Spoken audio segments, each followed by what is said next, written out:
we think about it, napakarami na nating mga nalagpasan sa buhay. Ang dami na nating nalagpasan ng mga bagyo ng buhay. And we can say that even the harshest storm in life, it will come to pass. Lahat ng bagyo, kahit gaano ka bigat, kahit gaano ka dilim ng bagyo na yan sa buhay, lumilipas din. Kaya nga tayo narito ngayon, di ba? Praise the Lord. And we can also recall that we were able to pass through these storms because of the help of people around us. Mas madali na maging matatag, mas madali na maging matapang sa harap ng pagsubok dahil pinagpala tayo ng mga pamilya, mga kaibigan, ng mga tao na nagmamahal sa atin at sila ay nasa ating tabi. Kagaya ng kwento ni Naomi noong unang panahon during the ancient tribal time of Israel. Ruth chapter 1, verse 1 to 5. In the days when the judges were ruling, there was a famine in the land. May tagtuyot, merong taggutom sa lugar na yon, sa dakong yon ng ancient Israel. A man from Bethlehem in Judah went with his wife and 2 sons to live for a while in the country of Moab. The man's name was Elimelech. His wife's name was Naomi. And the names of their 2 sons were Mahlon and Chilion. They were descendants of Ephrathah from Bethlehem in the territory of Judah. They went to the country of Moab and lived there. Now, Naomi's husband Elimelech died, and she was left alone with her 2 sons. Each son married a woman from Moab. One son married a woman named Orpah, and the other son married a woman named Ruth. They lived there for about 10 years. Then, both Mahlon and Chilion died as well. So Naomi was left alone without her 2 sons or her husband. Nagkaroon ng tagtuyot at tagutom sa dakong iyon ng ancient Israel. So nag-decide itong isang lalaki kasama ang kanyang asawa, si Elimelech at si Naomi, lumipat muna tayo sa ibang lugar. Kasi nga, walang makain. Hindi ka makapagtanim. Tagtuyot din eh. Walang produce. So there was no way for them to survive in Israel. Lipat muna sila sa isang foreign land. Very different culture, very different context, the land of Moab. Kaso habang sila nandun, namatay naman si lalaki, si Elimelech. Nakapag-asawa naman yung kanilang 2 anak. Pero eventually, after 10 years ng paninirahan nila doon, namatay din yung 2 lalaking anak. Mabuti na lang itong si Naomi, mayroong mga mabuting magulang. At sila ay si Orpah at si Ruth. At yan ang susubaybayan pa natin ang kanilang kwento para kapulutan natin ng aral at inspiration sa ating shared reflection na may pamagat na Naomi and Ruth. Lessons on surviving the storms of life. Noong unang panahon, hindi ganoon kadali ang kalalagayan ng mga babae. Actually, hanggang ngayon pa rin naman sa maraming context. Women and gender inequality is common. And it is dominant during ancient times. It is common and dominant in many societies actually, magpasa hanggang ngayon. At common na common siya maging sa bayan ng ancient Israel. Kagaya halimbawa in Exodus chapter 20 verse 17. Sabi, "You shall not covet your neighbor's house. You shall not covet your neighbor's wife, or his male or female servant, or his ox or donkey, or anything that belongs to your neighbor." Napansin nyo kung saan nakahanay ang asawang babae? Kahanay niya ang donkey, kahanay niya ang mga baka, ang mga kambing, ang mga property, ang mga slaves kahanay ng babae. So yun yung sinasabi natin, nakakaiba kasi yung context noon. And going back doon sa istorya ni Naomi at saka nung kanyang mga magulang, without a legitimate husband, without sons, mga anak na lalaki, ang mga babae na kagaya ni Naomi na widow, they cannot transact business. They cannot even hold or develop properties. Bawal sila na maging may-ari ng lupain. At hindi nila pwedeng i-develop yung mga lupain nila kahit technically nasa pangalan nila. And they also cannot protect themselves from harassment. So, ang mga babae nun, fair game. Pwede kang iharas-haras ng kahit na sino. Bakit? Kasi babae ka. So, ganun ang kalalagayan. In short, women are totally dependent on men. Tila parusa ang maging babae sa kanilang konteksto. Naomi and her daughters-in-law are trapped in their status of being women. Now, so itong si Naomi, lumipat muna sa ibang lugar kasi nga tagutom sa sarili nilang lugar, namatay naman ang asawa. So ayan na yung isa-isang context ng discrimination against them. Meron ng imbalance, meron ng disadvantage for them. Bukod sa asawa niya, namatay din yung dalawang lalaking anak. So double dead yung kalalagayan nila. Mabuti na lang, meron nga siyang mga magulang or manugang. And eventually, Naomi heard that Yahweh had come to help His people from the famine. So unti-unti na raw nakaka-recover yung kanilang lugar, ang Judah, sa tagtuyot, sa taggutom. Nag-decide itong si Naomi na kasama yung kanyang mga manugang, no, balik na muna kaya tayo doon. Kasi kahit paano may recovery na yung lugar. So empake ang lahat. Kasi wala naman silang development kung mag-i-stay din sila sa Moab dahil nga sa kalalagayan nila. Nga lang, sa kalagitnaan ng kanilang pagpalakbay, pabalik ng Judah, may na-realize itong si Naomi. Na-realize niya na liability actually para sa kanilang lahat na magsama-sama sa Jewish territory. Kasi nga, hindi naman nagbago yung kalagayan. Ganun pa rin. Oo, lilipat tayo ng lugar pero yung pa rin ang itsura natin. Babae tayo pare-pareho. And we are at a disadvantage. Hindi sila pwedeng magsama-sama sa isang male-dominant Jewish territory. Deuteronomy chapter 23 verse 3. Ito pa ang dagdag. Ammonites or Moabites, kasama dyan sila Ruth at saka si Orpha, they may not join the assembly of Yahweh ayon sa kanilang kautusan. Not one descendant of theirs may join the assembly of Yahweh for 10 generations. So hanggang kaapu-apuhan, bawal makijoin just because they are Moabites. Do you notice the intersectionality doon? Di ba? Widow, babae, tapos ngayon Moabite pa. So patong-patong yung kanilang disadvantage.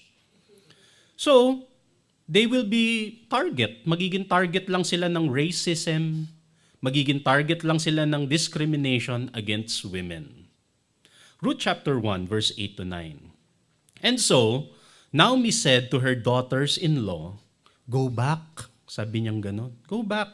Each of you should go back to your mother's home. May Yahweh be as kind to you as you were to me and to our loved ones who have died.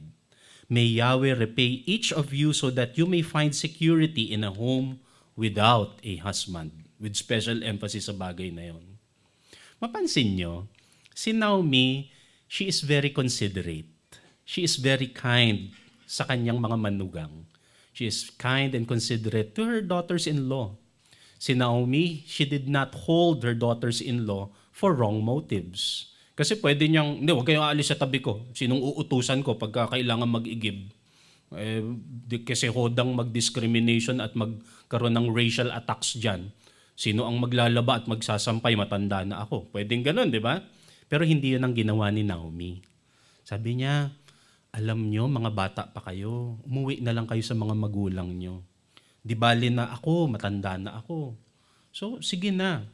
She was mindful to let her daughters-in-law go. Mas gusto niya na, sige na, lumaya na kayo dito sa kalagayan na ito para sa inyong ikabubuti. And so, sa kwento nila, Naomi kissed each of her daughters-in-law goodbye at they began to cry aloud. Iyakan. Siyempre, ngayon pa po ba tayo maghihiwa-hiwalay? Ang tagal-tagal na ng ating pinagsamahan, dami-dami na nating pinagdaanan. Bakit kailangan maghiwalay dahil lang sa kalalagayan na yan? Sabi nilang tatlo, no? Nag-iiyakan sila. Sabi pa nila, sasama na lang po kami sa inyo. Ruth 1, 11 to 13. But Naomi said, "Go back, my daughters. Why should you go with me? Do I have any more sons in my womb who could be your husbands? Go back, my daughters. Go because I am too old to get married again. If I said that I still have hope, and if I had a husband tonight, and even if I give birth to sons, would you wait until they grew up and stay single just for them? No, my daughters. My bitterness is much worse than yours because Yahweh has sent me so much trouble. Sa kanila kasi merong kultura, meron silang kagawian na pag na byuda yung isang babae, pwede siyang saluhin nung kapatid or immediate family member. Pwede siyang saluhin na magiging asawa din siya noon. Nung panahon nila yon. No? Ganun ang kanilang context, ganun ang kanilang structure para ma-preserve yung kanilang maliit na society. At ito ay importanteng detail na babalikan pa natin maya-maya. Pero ang sinasabi ni Naomi, wala naman akong ibang anak. Hindi ko sure kung may kamag-anak tayong aabutan sa ating babalikan na lugar. At sabihin natin magkaanak ako ngayon, alangan namang hintayin nyo pa. Mabuti kung lalaki. Hintayin nyo pang tumanda bago kayo saluhin. Ang point ni Naomi, sige na. No, wag na kayong makidamay sa mga pangyayari sa aking buhay, kaysa maging pasan ninyo ako at kayo pa ang sasagot sa akin. Wag na. Napakabuting loob ni Naomi. Ayaw niyang maging pabigat. Sabi pa niya sa dulo, kung masakit sa inyo, mas masakit sa akin tong nangyayari na ito. Kaya sige na. Kaya ayun, iyakan ulit. So iyakan na naman sila. So, ano pong gagawin namin? Soon enough, yung isa na manugang, si Orpha, humalik na. At nagpaalam na siya. Sige po, uuwi na lang ako. Itong si Ruth, patuloy siyang kinukumbinse ni Naomi na, bakit ikaw? Ayun na yung kapatid mo. Ayun na yung isa sa mga kabayan mo. Sige na, uwi na kayo. Go back with your sister-in-law. Sabi ni Naomi kay Ruth. At dito na dineliver ni Ruth yung isa sa mga pinakamabagbag damdamin na linya in the Bible. Ruth chapter 1, verse 16 to 17. But Ruth answered, do not force me to leave you. Don't make me turn away my back from following you. Wherever you go, I will go. And wherever you stay, I will stay. Kung nasaan ka, doon ako. Your people will be my people. And your Elohim, meaning your God, your Elohim will be my Elohim. Wherever you die, I will die. Sobra, no? And I will be buried there with you. Sabi ni Ruth kay Naomi, may Yahweh strike me down if anything but death separates you and me. Ruth is willing to let go of everything. Handa siyang pakawalan din ang lahat ng tungkol sa kanya, orientation niya, lahat yun kaya niyang pakawalan sa ngalan ng pag-ibig niya. Sa ngalan ng pagmamahal niya sa kanyang biyanan. Naomi saw that Ruth was very determined. Kaya hindi na sila nag-usap pa, tuloy ang biyahe. So naiwan si Naomi at saka si Ruth. Ano kaagad ang mapupulot natin at this point of the story? Loving relationships save. Nakakaligtas ng katauhan, ng kaisipan ng puso, ang mapagmahal na relasyon.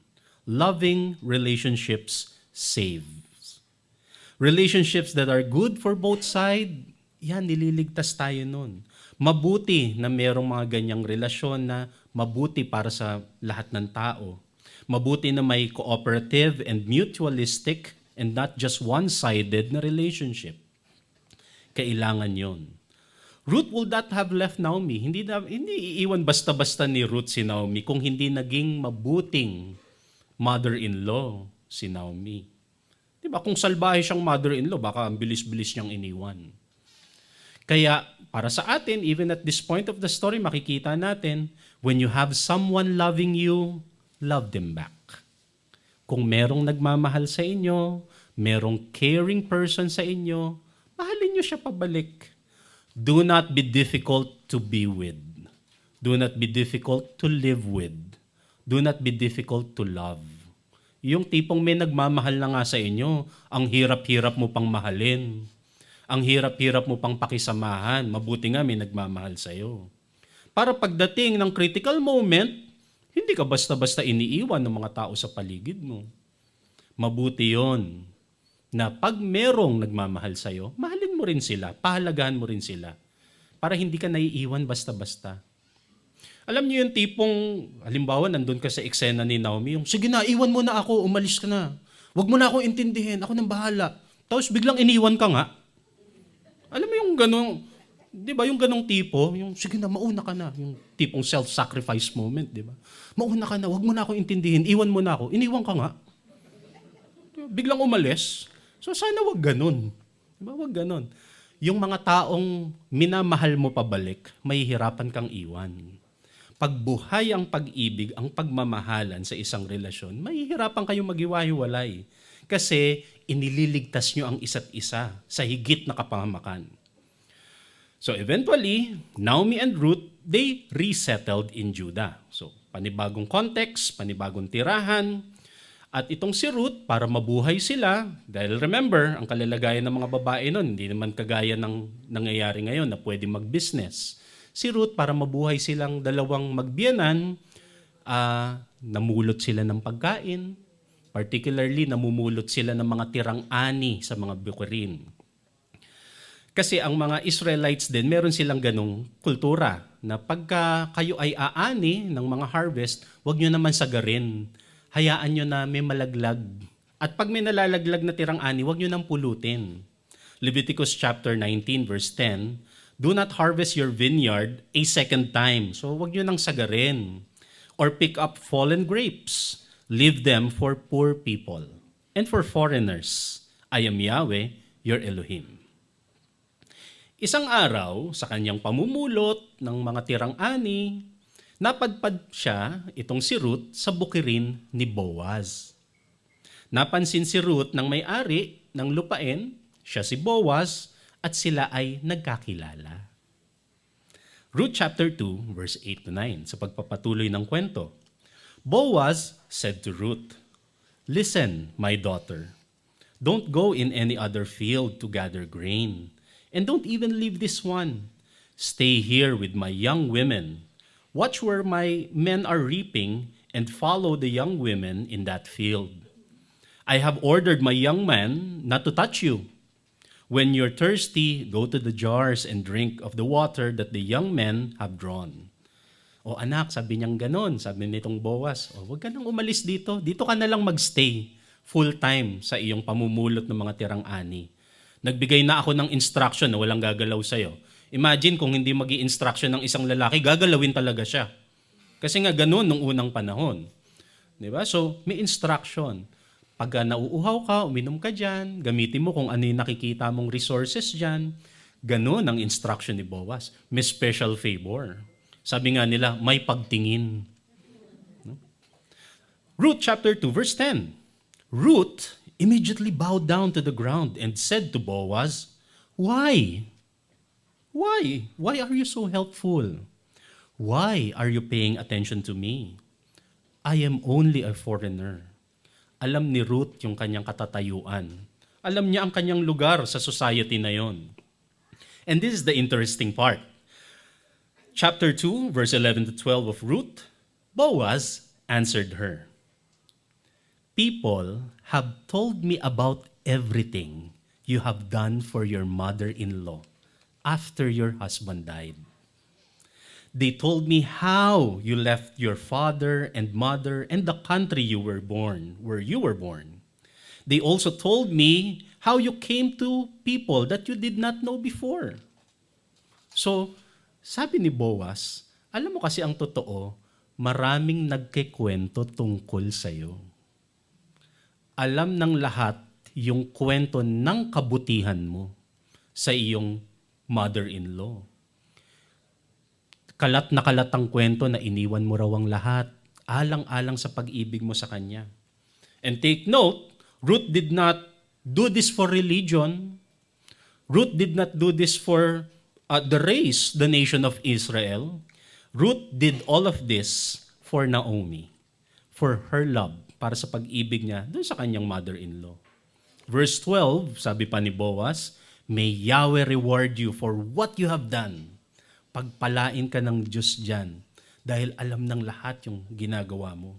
May you receive a rich reward from Yahweh Elohim of Israel, under whose protection you have come for shelter. Ano pa ang mga aral at inspiration at this point? Pansinin ninyo, kindness is observed and noticed by people. Marami actually tahimik lang na nagmamasid, tahimik lang na nakatingin pala. Nakatingin pala sila sa mga mabubuting bagay na ginagawa ninyo. Na ginagawa nating lahat. Kaya maging mabuti at all times. Kala nyo lang walang nakakakita.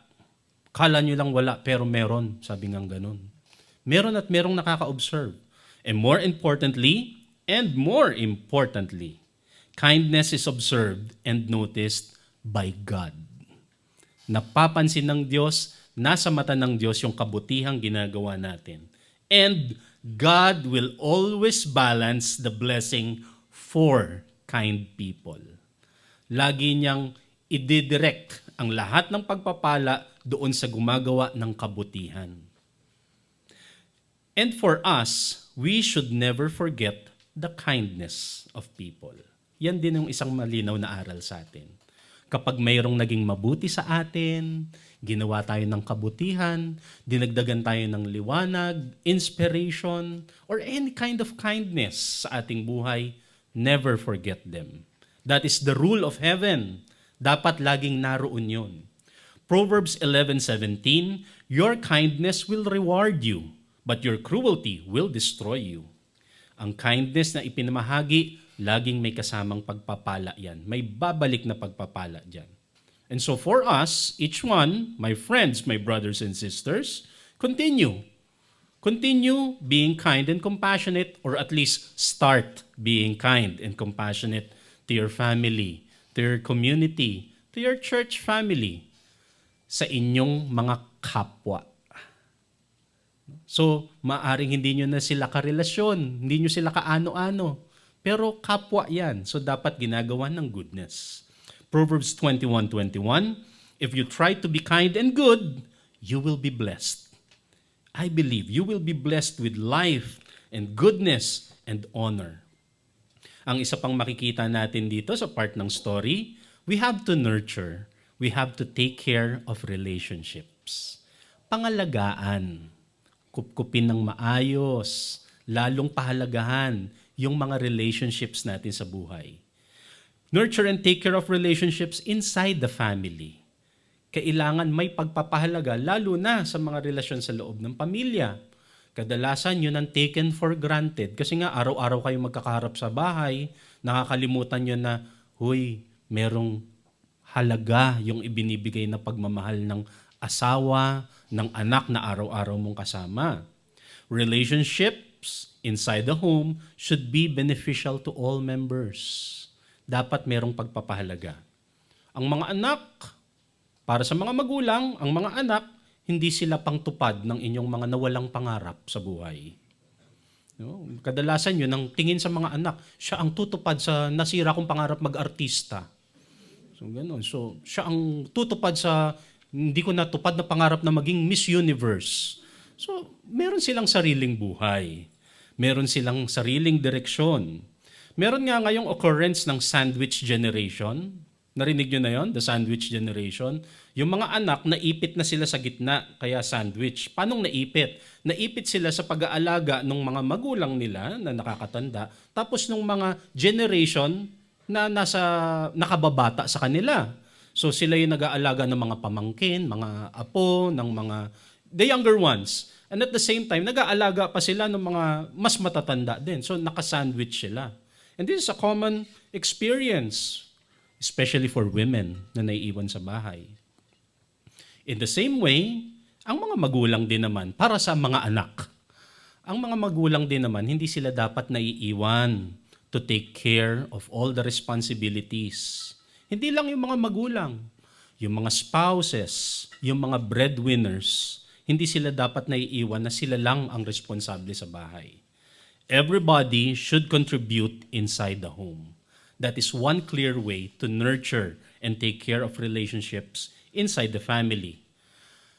Ang relasyon sa loob ng tahanan, sa loob ng pamilya, dapat kaibig-ibig.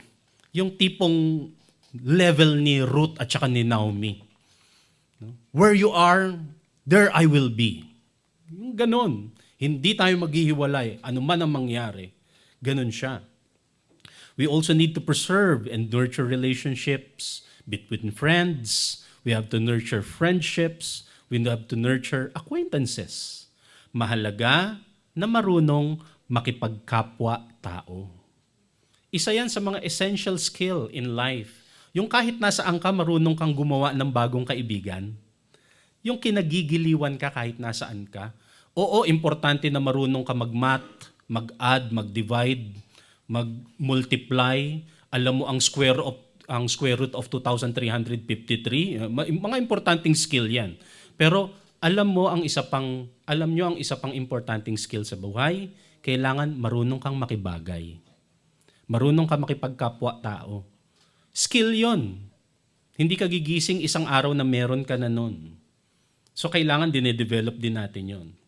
The point that wherever you are, or whatever company you are into, you can make friends. You can build strong relationships. And for all of us, keep making friends. Keep making friends. Importante yon na kahit nasaan tayo, we keep on making new friends. Naging kilala si Ruth kahit na ibang lugar na ang Juda, naging kilala siya. Naging magaan ang loob ng mga tao kay Ruth. Kaya nga, ang ganda ng build-up sa kanya kay Boaz. Nung pinagtanong-tanong siya ni Boaz, sino yun? Obviously, hindi yan taga rito. Maganda ang feedback sa kanya. Kaya ang gaganda ng kwento ng mga tao about her. Marunong siyang makipagkapwa-tao. In reflection pa about relationships, mga kasama, having meaningful relationships give purpose in life. Nagbibigay ng purpose ang mga relasyon sa buhay. Kasi it's the sense of connectedness. Yung alam mo na ikaw ay kabahagi ng buhay, ng kapwa-tao, ng kabuuan ng buhay. Alam mo yung tipong minsan pagod ka na, yung kung ikaw lang ayaw mo nang bumangon. Minsan pa nga, kung gusto nyo pang mas madrama, yung parang ayaw mo nang magising. May mga ganong eksena. Pero bigla mong maaalala yung anak mo. Di ba? Maaalala mo yung anak mo, maaalala mo yung mga estudyante mo kung teacher ka. Baka naaalala mo yung mga pasyente mo kung doktor ka. Or whoever you are connected to, you are in relationship with. Pag naaalala mo itong mga tao na nakasalalay sa'yo, kahit nagdadrama ka, babangon ka, di ba? Kasi yun ang isang blessing ng meron kang connection in life. And that connection, that's relationship. Meaningful relationships. Again, having meaningful relationships give purpose in life. Nagbibigay yan ng purpose. Hindi lang nga tao, kung tutuusin, minsan kahit aso, minsan kahit halaman, yung pagod na pagod ka pag naalala mo yung aso mo, ay teka, hindi pa pala kumakain si Bantay. Diba? Ay, yung mga halaman ko hindi pa nadidiligan. So, napapabangon ka. It's that connectedness not only to people, but to life as a whole. Connectedness, meaningful relationship, it gives us purpose. At kahit pa nga mga adhikain sa buhay. Minsan ikaw ayaw mo na, pero pag naalala mo yung mga advocacy mo, kailangan kong panindigan to dahil walang ibang gagawa nito. Mga non-person but meaningful relationships that gives us purpose. Babangon at babangon tayo para sa kanila. Mga advocacies, mga paniniwala, napapabangon ka kahit pagod ka na. Parang yung sinabi ni Gat Andres Bonifacio. Sabi niya, aling pag-ibig pa ang hihigit kaya? Sa pagkadalisay at pagkadakila. Gaya ng pag-ibig sa tinubuang lupa. Aling pag-ibig pa? Wala na nga. Wala. So kahit na alam niya na patalo yung laban, napaka-lopsided nung labanan nung unang panahon, pero siya, babangon at babangon siya. Kikilos at kikilos siya. Yun ang ginagawa ng relationship sa atin. Kaya mabuti na merong relationship sa buhay. Relationships in life gives us a full life. Ang buhay na ganap ay merong mga mahalagang relationships. Most of all, mga kapatid, having a relationship with God gives purpose in life. Philippians chapter 1, verse 18 to 21.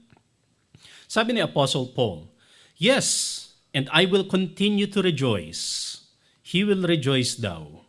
For I know that through your prayers and God's provision of the Spirit of Jesus Christ, what has happened to me will turn out for my deliverance.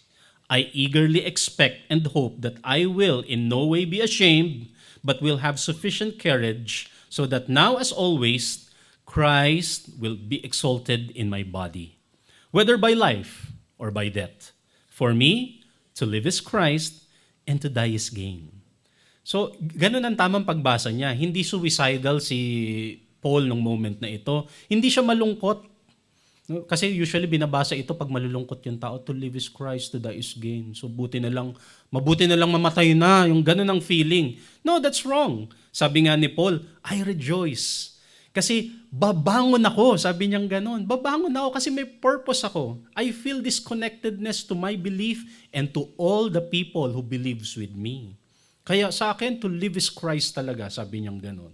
Ganadong-ganado siya sa buhay. Importante na may relationships tayo na pinangahawakan.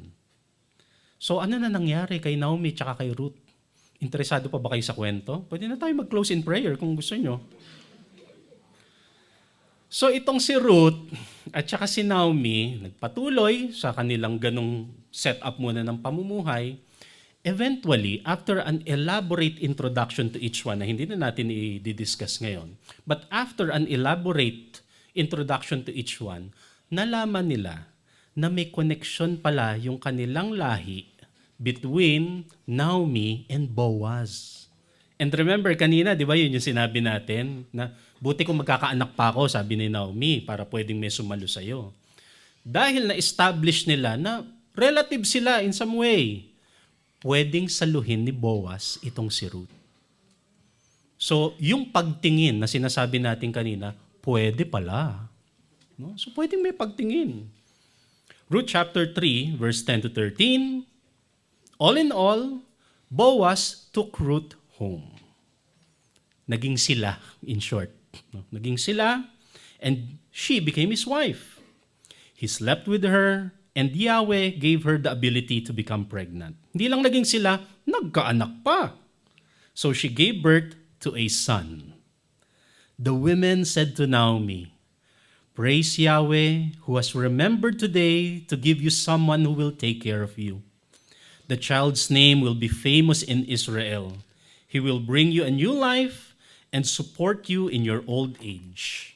Hindi lang yon, your daughter-in-law, who loves you better, is better to you than 7 sons, because she has given birth. Yung manugang mo, yun ang talagang pagpapala mo. Oo, nabigyan ka ng bagong anak ngayon, bagong apo sa inyong lahi, pero yung manugang mo, mas higit pa siya sa 7 anak na lalaki kung tutuusin dahil sa kanyang pagmamahal sa iyo. Lumilipas talaga ang mga bagyo ng buhay. Mas napadali para kay Naomi kasi nga kasama niya si Ruth at si Ruth kasama niya rin si Naomi. Itong anak na tinutukoy at pinag-uusapan natin later on, Boaz was the father of Obed. And this Obed, yung naging anak nila, was the father of Jesse. Itong Jesse was the father of David, king of Israel. And very, very many fast forwards later on, we know that Jesus was from the lineage of David. Again, lumilipas ang mga bagyo ng buhay. Pero mas dumadali ang pag-alpas sa paglagpas sa bagyo pag may kasama tayo. Kaya importanteng may relationships na buhay. We will be able to go through the storms in life with the help of people around us. Mas madaling maging matatag, mas madaling maging matapang sa harap ng pagsubok kung mayroon tayong kasama sa buhay. Mga buhay na relasyon. At tandaan, dadating at dadating ang times of trouble. Hindi natin yun hinahangad, no, hindi natin yun dinedeclare, pero yun ang reality ng buhay. Darating at darating yung mga panahon ng tagtuyot, taggutom, mga bagyo ng buhay, kailangan may kasama tayo. Kailangan meron tayong kahawak kamay, kakapit bisig sa buhay. So, invest in relationships. Relationships that are mutualistic, cooperative. Invest in relationships that are loving. Ephesians chapter 4 verse 3, make every effort to keep the unity of the Spirit through the bond of peace. Be comfortable to be alone. Siyempre, sanay din tayo dapat na mag-isa, kumikilos mag-isa dahil hindi naman talaga laging may kasama. But do not intentionally seek out loneliness. You are prepared to be alone, but do not be intentionally lonely. Pwede namang may kasama sa buhay. At mas magaan ang buhay. Again, kanina pa natin sinasabi, pag may kasama tayo. Ecclesiastes chapter 4, verse 7 to 8, ang realization ni teacher. I observed yet another example of something meaningless under the sun. This is the case of a man who is all alone, without a child or a brother. Yet he works so hard to gain as much wealth as he can. Later on, he asked himself, who am I working for? Why am I giving up so many pleasures now? It is also meaningless and depressing. Bigla niyang na-realize sa kabila ng kanyang pagtatrabaho, pagpapaunlad sa buhay, wala pala akong katabi man lang na kahit sino. Pag nabilaukan ako habang kumakain, wala man lang dadakok sa bato ko. Wala, as in wala. Nakaka-depress naman to, sabi niyang ganun. Para saan ang lahat? Importante na meron tayong katabi sa buhay. Build meaningful relationships. Doing good to people and creating good relationship with people, wisdom yan. It is wisdom, it is blessedness. Hebrews chapter 12 verse 14, try to live in peace with everyone. May kapayapaan sa ating bahaginan. And try to keep your lives free from sin. Meaning, free from being unloving. Kasi ano ba yung bagong law? The new law is to love, di ba? So ano ang sin sa bagong law? Yung maging unloving. So to be free from sin is to be free from being unloving. Anyone whose life is not holy, or meaning it is not rooted in love, will never see the Lord. Because God is love. So yung nakakakita ng pag-ibig, nakakaranas ng pag-ibig, buhay na relasyon, pakikipag-ugnayan sa isa't isa, naroon ang Espiritu ng Diyos. Para magkaroon ng buhay na ganap, kailangan buhay ang mga relasyon natin sa ating buhay. Mayroon tayong mga napangahawakan na matatatag na kaisa sa buhay, alam mo na sasamahan ka at di ka basta-basta iiwan. Hindi yan overnight na ginagawa na, okay, chums na tayo ha, wala nang iwanan. Hindi yan ganun. You need to start building strong relationships, meaningful relationships right now. Parang puno. Di ba sabi nila, when is the best time to plant a tree? 10 years ago. 10 years ago kasi hindi naman yung puno na kagad pagtanim mo ngayon, di ba? Palalakihin mo siya. When is the next best time to plant a tree? Right now. Kasi pag tinanim mo siya ngayon, hihintayin mo pa ang mahabang panahon para maging matatag siya. Ganun ang relationship sa buhay. Start right now. Build meaningful relationships para pagdating ng mga uncertainty in life, meron kang kahawak kamay. Father, salamat po sa inyong wisdom. Higit sa lahat, kayo ang humahawak ng aming kamay. Pero sa pamamagitan po ng halimbawa ng inyong pag-ibig, turuan niyo po kami. Turuan niyo din po kami na magkaroon kami ng matatatag na relasyon sa aming buhay. Mga relasyon na nagpapayabong, relationships that make us grow, that make us strong, that makes us closer to you. Yun po ang habol namin, yun po ang hanap namin, at alam namin na mangyayari yan sa inyong gabay at pagpapalakas sa pangalan ng Panginoong Yesus. In some moment of silence, let's let the Lord finish this message for each one of us.